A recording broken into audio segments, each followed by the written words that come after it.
Sa mga nagda-diet at hindi mapasubra ang ating pagkain, ito ang rice para sa inyo. Ito ang shirataki dried rice. Ito ay rich in fiber, bababa sa calories, at ito ay nakakapagpamaintain ng ating sugar level.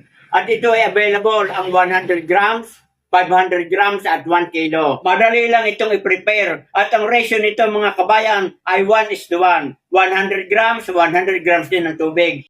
At ngayon mga kabayan ay magbubukas ako ng isa at ilalagay ko dito sa bowl.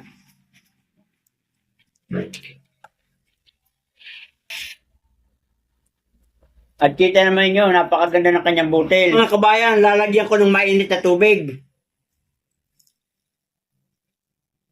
At mag-iintay na lang tayo ng 7 to 10 minutes at ready na ating kainin.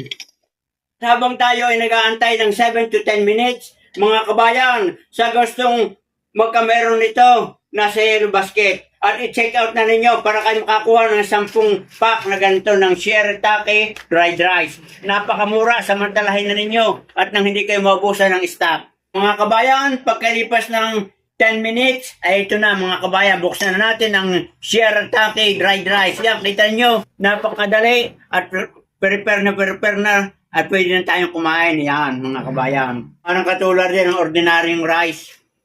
Oh, kita nyo, kakain ako. Yan, hindi ako meron na akong tanghalian.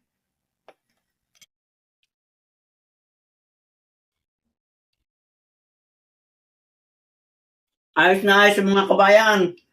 Talagang napakasarap.